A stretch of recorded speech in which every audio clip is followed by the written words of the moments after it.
Hello, and welcome to Healing Tips from the Heart, Intuition with Helpers, Healers, and Guides. I am your host, Dr. Lori Hops, licensed psychologist, writer, and artist. I've explored mind, body, and spirit related to intuition, or your personal guidance system, since early childhood. Meet my guests who have learned from their personal and professional lives to explore vast realms of knowing, synchronicities, and overcoming challenges.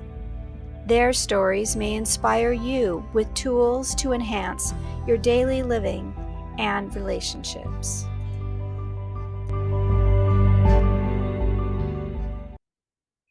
Hello and welcome my special guest, Dr. Lori Leyden. I'd like to tell you a little bit about her. Dr. Leyden has a PhD and MBA, and she is an internationally renowned trauma specialist. She has developed methods for healing that have taken her around the world to various places where there has been extreme trauma that I'm sure she'll be talking a little bit about, as in Rwanda and Parkland and other places. She also has been involved with people who have experienced war, school shootings, and thankfully has had remarkable results with individuals who have experienced it directly and community around them. She's also the author of a #1 international best-selling book called Embodying Grace, Trusting Yourself, Your Life, and Your Divinity. And she is a member of the Evolutionary Leaders Circle, the Association for Transformation Leaders, and is an Evidence Based EFT MasterTrainer. And welcome my special guest, Dr. Lori. It's so good to see you. You too, Dr. Lori. And we spell it the same way. And I just want to tell your listeners just how delighted I am to know you as a professional and as a person. I consider you a soul sister. And you have a presence and an authenticity that is rare and which I value greatly.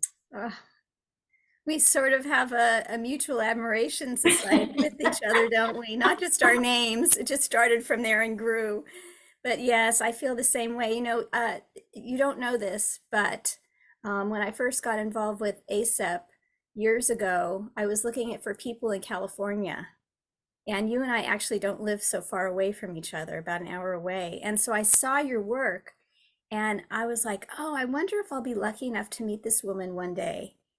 And you were talking a little bit about the grace process. And I thought, what is that? Oh, I hope she has some seminars or something. And so here we are, years later. And not only have I met you, but we've gotten to know each other and work together and on projects and writing and hung out and it's been wonderful, and I see how you live the grace process. Yeah. Thank you. Thank you. It's so important. When in leadership positions now, it's a whole new evolution of what's needed on the planet. We've often talked about this.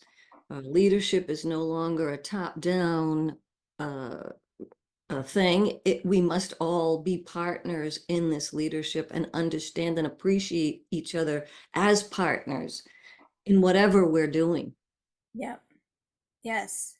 And it's about that oneness. I mean, we're in transition. We still have the old model. It hasn't gone away completely. And so I know for me, I find myself flitting back and forth between different models, and sometimes minute by minute. I so appreciate that. I have a framework to help with that. Oh, can you talk a little bit about that? Well, just to say that part of my new book describes 3 different important parts of this framework embodiment. Up to now, I think that a lot of us have been in spiritual bypass, and the time for spiritual practice is over, because unless we live from it and embody it, no amount of gratitude journaling, yoga, meditation, none of that works if you get off the yoga mat and kick the cat or yell at your husband or cut somebody off in traffic, or those mundane daily things are indicative of where are we in what I call the 5 stages of embodied grace. Mm-hmm. I personally did not have a map for my spirituality, and I haven't found one specifically yet until the one that I intuitively downloaded, which describes 5 stages. First is the separation from the divine, which I think is a common soul purpose trauma. And as we begin to heal that separation from the divine, we move into what I call stirring mode, where we're taking all the workshops, we're reading all the books, we're going to all the conferences, but we're still spinning, and we don't Mm-hmm. quite know how to get to the 3rd stage, which is surrender. Mm. That's the 3rd of 5 stages. So that's the fulcrum. Surrender is really the piece. People often misunderstand what I mean by surrender. Surrender does not mean giving up. It means giving into our divinity, giving into what we are experiencing so that we can respond from that calm, quiet place, which then leads us into stillness. That Mm. 4th stage, where literally, and we'll talk more about this, where you can, I believe, we can literally download, I call it connection to the divine, other people call it intuition, but this is that heart wiredness to our divinity that comes through our bodies Mm-hmm. when our heart, brain, body connection is regulated. Yeah. And you and I know a lot about that Yeah. through EFT and energy psychology. And then the 5th stage is synergy, Mm. which involves internal synergy, where I am at peace with all parts of myself, so that I can then be in synergy with other people who share my passions for healing the world, whatever that passion might be. And so I believe we're in a place where that external synergy is necessary and it is evolving, but we need more people in that process of that external synergy, which I don't feel has been accomplished quite yet in the world. We're emerging into it. Yes. More people are waking up. I think that I love that system. I think it's comprehensive and it applies to so many situations. You can look at it in terms of your own personal growth and whatever belief structure or religion or faith that Mhm. you ascribe to that sings to your heart. And so it's a process rather than content, although there's content connected to it. And I was just thinking about when you said surrender, and I think that that's where people get sidetracked. They wake up, they're excited, they wake up consciously. They wake up to some aspect of divinity usually because of pain. And Yes. then in my experience watching people, they get excited about classes and courses and leaders and teachers and reading and all of that. And then the surrender happens which usually comes in looking harsh, like a wake up call that can be quite dramatic and painful. And you can get sunk right then. And it's Mhm. very hard to climb out of it or to go into it and understand how to work within it. To be able to climb out and then get to the silence and to the synergy. Have you found that to be true as well? Absolutely. And it reminds me of, because there's 2 other parts to the Embodying Grace framework. But the big piece for me was when I discovered when I was in ego versus when I was in my heart. Okay. And when I understood that my judgments, my limiting beliefs, my core issues, and my unforgiveness was coming from ego, Mm-hmm. edging God out. Someone else coined it. We don't know exactly who, but edging God out. And I thought to myself, when do I experience grace? I experience grace in the dark night of the soul, Mm-hmm. in what you discover as you mentioned, that painful place where we are breaking from the pain.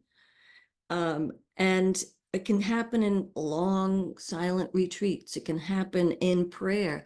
But the bottom line is it's painful. Mm-hmm. And then I experience grace immediately when I'm in gratitude, love, joy, and wonder, when I'm in nature, when I have a moment with another human being that's profound. Yeah. And so I remember waking up to the notion of, hey, wait a minute. Do I want to be in my spiritual journey from a place of suffer and struggle? Or do I Mm-hmm. want to be in that from a place of grace? Which means, doesn't mean I don't acknowledge my pain, but there's also a new way to do it. What if we were programmed from our wholeness, which has to do with our physiology, which will be a curiosity for some listeners. But what if physiological regulation, which we do through EFT and energy psychology and energy medicine, was the key to reconnecting with our divinity, Mm-hmm. so that we will literally we can literally heal transgenerational trauma. We can, as we know, Dr. Peter Stapleton and others, Dawson Church, talk about the epigenetics changing when we are in physiological regulation. That means that we can control our genes, that we have the opportunity to either light up the stress genes or light up the divinity genes. If that Mm. makes sense. I know which ones I'm going to pull from my closet. Yeah, different kind of gene. Yeah, so those who may be unfamiliar with this, it's just a little brief summary is that, we talk about nature and nurture and which has the bigger pull. And the idea is they both influence, that we have laid down the tracks for the potential for health and illness from our genetic history, but it's our environment that is the player of the music. And so the environment comes in and decides what I will emphasize today and what I will not tomorrow or today as well. And so if I am under stress hormone, then I'm playing the music of disease. And if I am under relaxation, like even though there's stressors, if I can come to some sort of a coherence in my body, mind, spirit system, heart, brain, and gut, and all of that, then I'm going to be playing the tune of health and well-being. So the notes of disease are going to be quieter. They may still be present, but they won't be inflamed or as present to the same extent as the wellness and health aspects of what I've inherited. Yes. And so even though life throws us down, we don't have to stay in the trauma aspect of it. It's where we get snagged, but there's ways out. Energy practices being one of them. For some people, it's cooking or giving to others or dancing or being in nature. So it's not always energy practices, Mm-hmm. thankfully. I mean, if you look at internationally, and you've seen this when you've traveled the world, is that the basic elements of nature, community, singing, dancing, loving, touching, holding, hope, inspirational words, breathing together, being presently witnessing one another. These are the elements that pull humanity through dark times. Yeah. And this is, I know a lot of your interviews are all, based on about intuition, our experiences of intuition, and I really don't separate intuition from our divinity, because Mm-hmm. when we are in that physiological regulated state of gratitude, love, joy, and wonder, that's the seat of our creative problem solving, intuition, Yeah. inner wisdom, connectedness, a sense of transcendence. Yeah. I believe we've all had moments of that, but as you said, we tend to downplay certain things. And like for me, when I was first called to go to Rwanda in 2007, and there's many stories about this, but I had my PhD, I had my MBA, I had all my skills and tools and workshops and accreditations, But when I sat down in deep meditation, the answer was I need to deeply, deeply dive into the dark parts of me, the dark shadows that I am not acknowledging. So, for Mhm. example, as we know, genocide occurred in Rwanda in 1994. I arrived 13 years later, no mental health system, and still a country very much in crisis. But my inner work for 4 months involved, could I sit with a woman who had been tortured and raped and left living with AIDS and in charge of her uh, community because there are no men left? Mhm. Could I sit with someone who had murdered 100 people, Mhm. or who was a genocidaire? Could I sit with those who were caring for them? Could I sit with orphan heads of households who were 6 to 8 years old at the time of the genocide, Mhm. and then were left with 2 to 6 other children to raise with no visible means of support?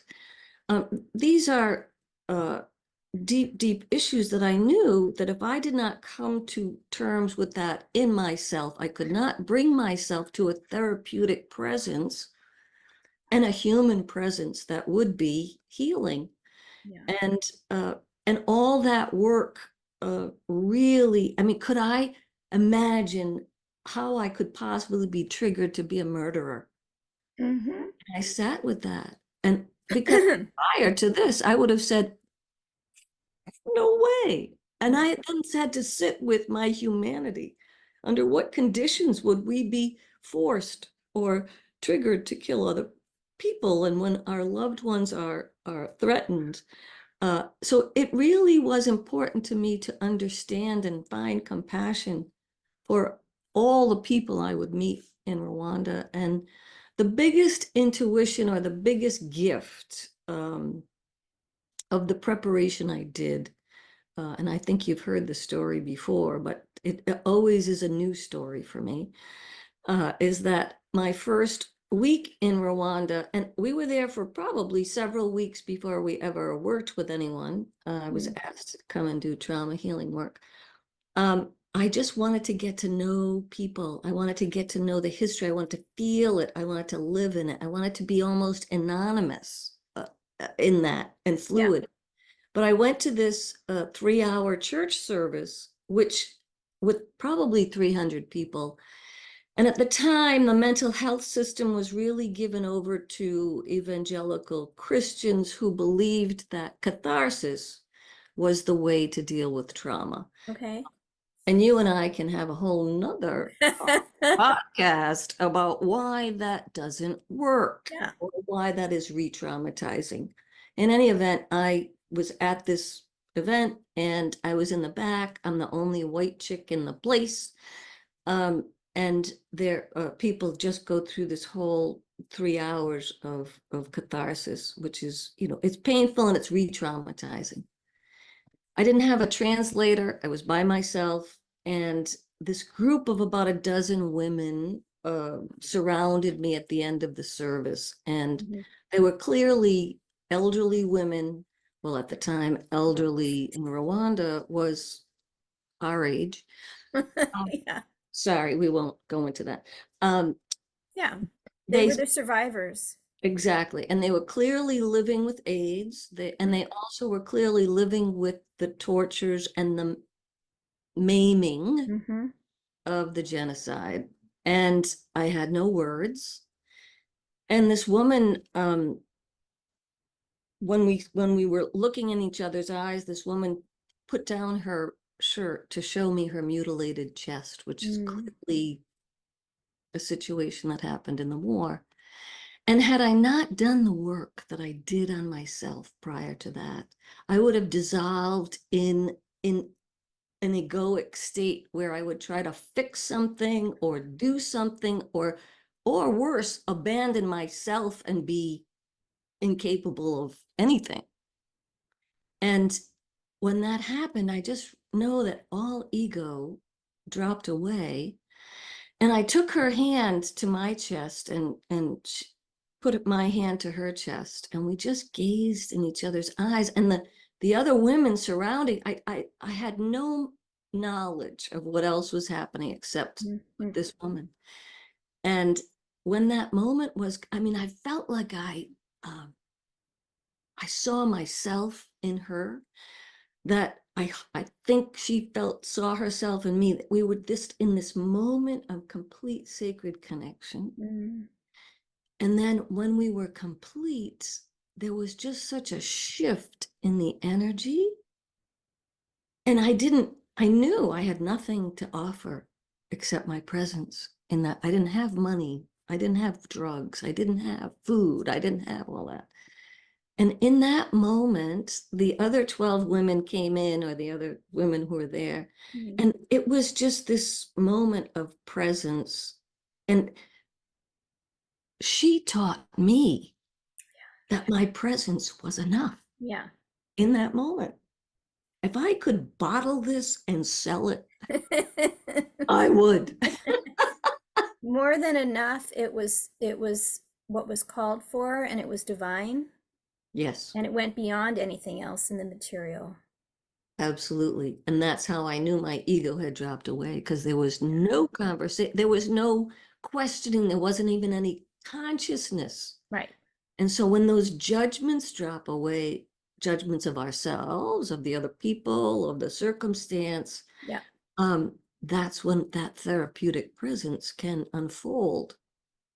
That's when miracles happen. Exactly. Yeah. Yeah. Oh, what a beautiful story. It's so poignant and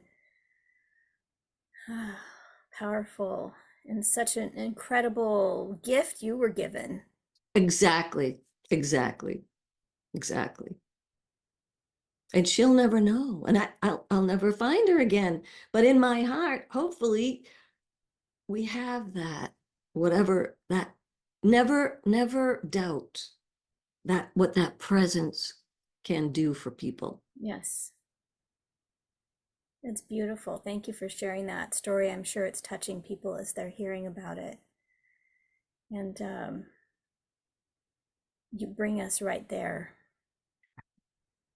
And I have no doubt that she knows we're all connected, and that was as powerful, maybe for her, as it was for you, maybe in a different sort of way. Mhm. To be witnessed with such beauty by someone who was clearly outside of the realm of her lived experience, but was more intimately connected, maybe in certain ways than we don't know what her story was, but how beautiful. And the beauty is, in that place of presence, we don't need to know what someone's story is. Yeah. Doesn't mean the story isn't important, Yeah. but that healing presence with each other, all our stories are all our stories. Yeah. We all share stories. It transcends it. Exactly. Yeah. And it unifies us in a different kind of way. And that goes back to the leadership you're talking about the oneness and not being in this hierarchical stance, or I can't know you because I had a different earth walk life than you, or we're a different fill in the blank from each other. Yeah. And that's the beauty of this grace process formula that I downloaded after my near-death experience in 2003. And that's what I use to prepare myself, Mm-hmm. go to Rwanda, to look at what are my judgments of myself, other people, the circumstances I find myself in, and ultimately the divine. Yeah. Because if we are judging anything, we are judging the divine. We're saying, oh, this Mm-hmm. isn't supposed to happen. Or, now look, this is a complicated area to get into, but if I have an intention and I invite people to think of their intentions as a freedom from, so you have the freedom to. Mm-hmm. The reason that's important is it goes beyond law of attraction. It goes into, what is it? Who am I? What is it that I want the freedom from? And who will I be when I have that? So we get to focus on not just the problem, but also the solution, which is also what I love about EFT, because we just tell the truth in EFT. Yeah, And so we get caught up in, I don't want this, but what is it you do want? And you have to be creative in that moment. And that's hard to be when you're suffering or feeling trapped, or you just want to get relief from where you are. It's hard to be imaginative about what you're leading into. But unless you try to manifest what you're leaning into, you're not going to go anywhere. You're Right. just going to get more of the same. And then there's the global, like, I'm really good at having really lofty spiritual intentions. Oh, I uh-huh. want the freedom from self-doubt so I can be in my divinity every day. Yeah. Okay, that's great. That's a starting point. But the next question is, what's happening in your life today that is preventing that? So then let's drill down to, is it happening in relationships? Is it happening in finances? Is it happening? Where is that thing happening? And how can you apply whatever is happening in your daily life to this intention? Because I'm convinced that everything gives us an opportunity to work on our intention. And once we set an intention, everything in our field it can contribute to our healing if we see it and surrender and get into stillness about it. I think it also helps to have a bit of an anchor about what would my life look like and what would I be receiving. Because sometimes we have a hard time imagining something. It's hard to imagine something you've never experienced Right. or something that isn't current. Like, well, it only happened because of the spark. Like this moment that you had, this incredible moment you had with this woman from Rwanda, like the environment was rich. It was infused with the potential. Like they just come from this 3-hour service. You were all together, you were prepared, and you have maybe even a destiny to meet with her. But most of life isn't infused with that kind of intensity. And so, how do we create grace in our lives with ordinary stuff when And we're simply irritated or we've been with something our whole life and we can't even imagine it being different, but we're eager for it to change? yeah, So, and that's why I ask people to get more specific. Like, yes. great, do the big intention, but like, for example, and I use this, I don't think my neighbors will ever listen to this podcast, but I have I have neighbor issues.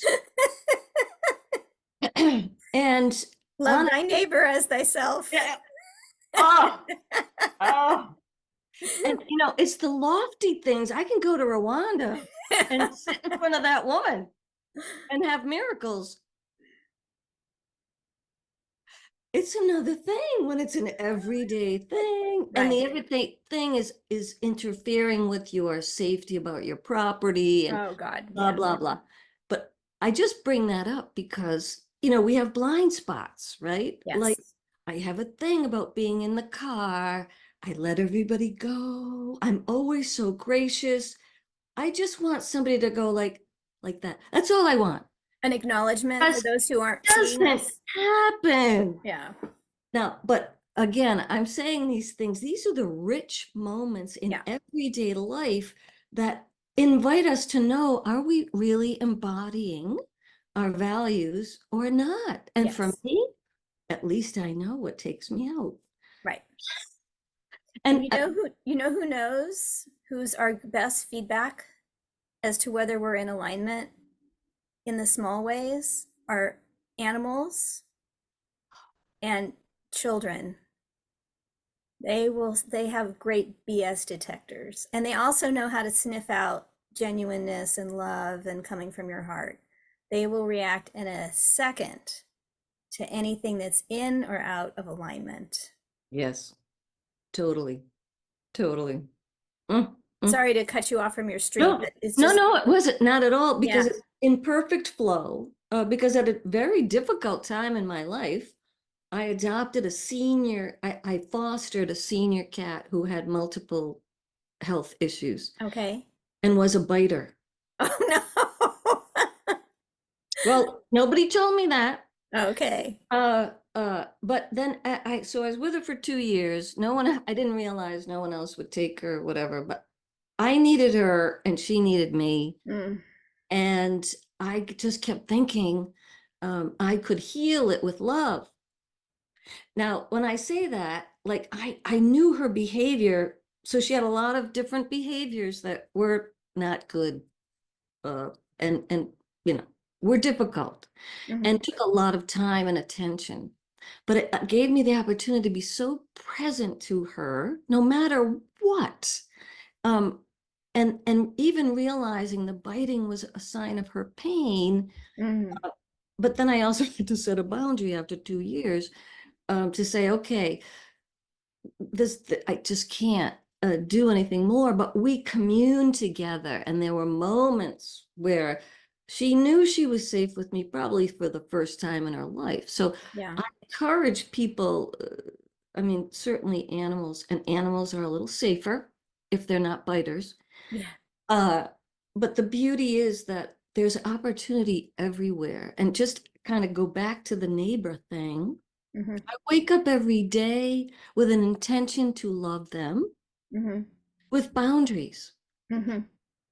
And that means love sometimes says no. And also, Right. love means being in touch with your healthy anger Yep. so that you can speak up for yourself.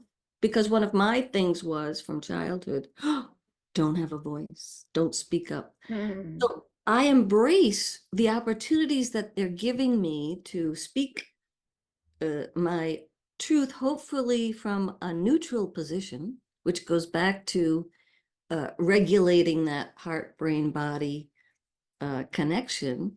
And then I find new ways to love them. And then I also find new ways of which I am holding myself captive to my judgments Yep. and unforgiveness of them. So the work is with me, Yeah. but some days it really feels like it's them. But because you come from your higher self, you know that that's just an illusion, a very convincing illusion. Yeah, well, thank you for sharing that because not everyone has the courage to speak about their smaller self, basically, and say, we're all human and we all get frustrated and we get, in fact, life has a beautiful irony about throwing in our path the very thing that's going to irritate us the most. Like, Yeah. I'm expecting it to be this. Yeah. And it's, I broke a nail. I Yeah. mean, I'm exaggerating to Yeah, make the yeah, yeah. No, but but well, I think that this is what happens when people become violent after what seems to be a small event, but they aren't seeing the buildup of what got that person to snap. Mhm. And I don't want to say that people who are mentally ill are violent, but I just want to say that we all have that snapping moment where it's just too much. You're overfilled, you're overburdened, you're exhausted, you're frustrated, you're hopeless, you're angry, you're sad, all together. And then it's just like, if you could pause and give yourself some space or some room, then it can, like, the boiling point will drop. But it's just like that, just in a quick second. Absolutely. Yeah. And what if what we are calling mental illness and what we are diagnosing is simply a lack of physiological regulation Mhm. because we don't feel safe in our bodies? And again, this is another whole uh, Another area. talk. Exactly. But I really believe this to be true. I believe that we label people for our own safety. Hmm. And then we don't, traditional therapy doesn't give room for people to find their wholeness in that physiological regulation, because it's more about what's broken instead of what's not, what's whole in ourselves. Also, what's in the mind? I mean, I remember starting off and wishing as a therapist that I had more tools. What I mean is, I would give them advice that they would find useful and it would work, let's say 80% of the time. And they would say, but what about the 20%? I'm doing what you're saying and it's usually working, but not here and not now. And I would be at a loss. And it's because there wasn't a way for me to understand, aside from progressive muscle relaxation, any other kind of somatic practice. And that was like a big deal back when I was being trained. That was like the newest thing, to work with not just the mind, but the body. So it's sometimes it's a lack of tools and awareness. But I wanted, if it's okay, can I share something that I haven't talked to you about in a long time that you may have forgotten? That's kind of Please. a poignant story about how grace can come to us in unexpected ways. And it has to do with your work in December of 2012. Mm. So yeah. So is it all right if I bring up something personal? Absolutely, please. Okay. So in December of 2012, I was going to a retreat because there was a big deal about the winter solstice that year.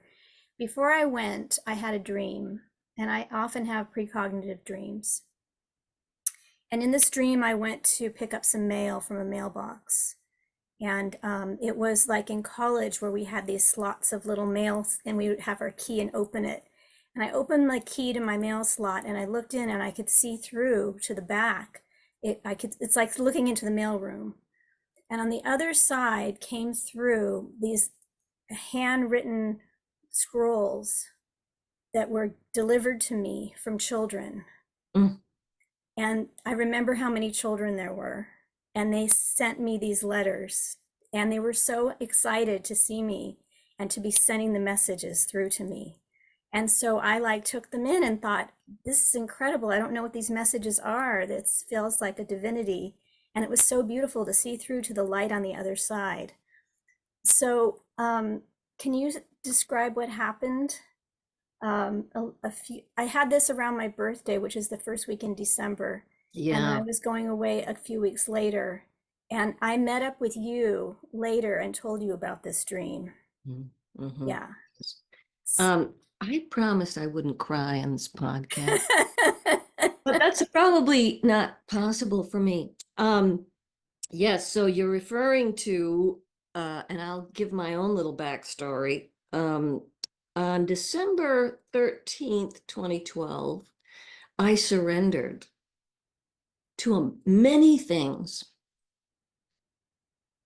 I surrendered to not knowing what the future held, not knowing how our documentary would get finished. I surrendered to what my work in the world was. At 9 o'clock the next morning, I had this urge. I live in California. I'm from the East Coast, but I had the urge to put all of my winter clothes in a pile to send to Goodwill. And 15 minutes later, I get a call from Nick Ortner, whom we know, the Tapping Solution. And I didn't know he'd been a big supporter of my work in Rwanda, but I didn't know he lived in Newtown, which was the scene of what you're referring to, which is the Sandy Hook Elementary School shooting. And he said, what would you do if you were here? And I said, I would do what we did in Rwanda. I would teach Newtowners to help heal other Newtowners. It would be a community-based situation. 3 days later, I was on the ground. I thought I was staying for a few weeks. I stayed for 3 years. And we did exactly that. We created a EFT-based trauma healing program, which still goes on today, 11 years later. And the beauty is, when you speak about those children, we could have a whole nother interview about the messages I received with clients when I was working with them and what the children were communicating. From the other side. And Of the mailbox. yes, yes. Sending the And that's messages through. and Yeah. that's really profound Yeah. because the children of Newtown received tractor trailers full of letters from people around the world. Yeah. But it is the proof that miracles come out of tragedy. It doesn't mean that the families and community don't have a long road to hoe. But I've seen it everywhere I go, the miracles out of tragedy and the miracles that connect us. And the fact that when we do this energy psychology work and hold presence for people and get their physiology regulated, they are connected with their own wisdom. So the parents came through with their own wisdom. The funeral directors came on with the medical examiners came up with their own wisdom. The classmates came up with their own wisdom. And that's our job, really, is not to tell people, but to hold that space where they come to know what they know to be true. Yeah. Yeah. We're cultivating the space for the divinity to exist and live within them. And to see the miracle that might come Yeah. from tragedy and still deal with the tragedy, but open to what's also possible. And that's my biggest question to my personal clients, my work in the world is, what do you want more than your grief and your trauma? Hmm. And if I can say that in Rwanda and get a response, um, who are we not to? Yeah.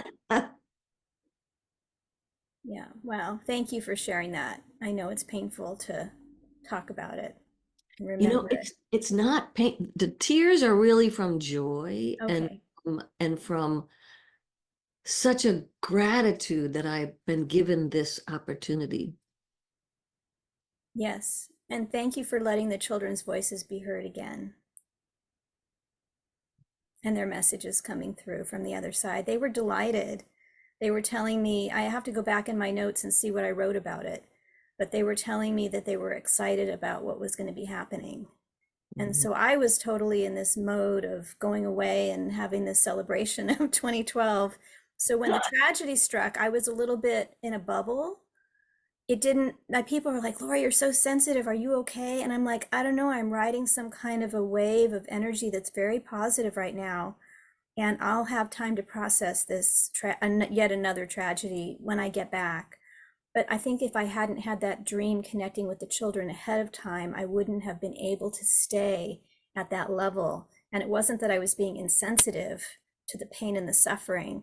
Right. The same thing actually happened to me at 9/11 and just now October 7th. Mm. Just beforehand, I was given this extra boost of vitality, this extra window into an expanded view of reality. And I can feel that other people come to me and that I'm able to kind of carry them over with myself into Mhm. this place of healing that I wouldn't be able to get if I was pulled under to the depths of the struggle. And this is at this time in our world, the evolution requires that we are able to find the miracles in the tragedy so that we can hold space. Yeah. I would not be able to do the work I do in the world if I couldn't see the potential and the evolution and the promise and the hope. Yes. And we all need that because there are times when there's way too much going on in the world and our well, we have we don't have journalism anymore, as far as I know, or I haven't found an objective. I haven't found my Walter Cronkite yet. Yeah. And so we have a whole new level of communication in the world that emphasizes, unfortunately, all of the really negative things that are going on, and we're bombarded. And if we don't have the presence of mind to take breaks and to really read these things with a lot of peace in our hearts and Yeah. just know that being in the mystery of the uncertainty of not knowing, that's what is important right now, is Yeah. finding peace in the uncertainty. Oh, I love it. Oh, just take a breath with that. We're recording this at the end of 2023, and I've been told, many have said that 2024 is going to rock our socks in ways that are unexpected. And so I think that being in the peace of the uncertainty of what is going to be an incredibly powerful mantra for us as we're moving Yes. forward. So Yes. thank you for that. Mhm. We're coming to the end of our time together. It's been delightful, and I feel like I could go on for hours with you. I'm sure we could. There were other things we were going to talk about that didn't even come up yet. But is there anything that you'd like to leave people with as we say goodbye for today? Yeah. Just that you do make a difference and your healing makes a difference, and your greatest service work in the world is healing your own heart, Mm, so that we can then hold that resonance field, because everything that we choose to heal in ourselves sets up a resonance field for that healing to more easily evolve in our world. So please, in the middle of whatever you may be going through, understand that your healing matters and is your first priority. and your continual one. Yes. Yeah. Oh, thank you so much, Lori. What a delight. Thank you for having me. I Ah, love these conversations. Oh, all right. Well, I'm wishing you your heart Mm-hmm. residing and continuing to reside in your heart, as I know you are and will. Yeah. Thank you, darling. And thank you for supporting me as a Yes, colleague and a friend and a sister. yes. Okay, bye-bye, everyone.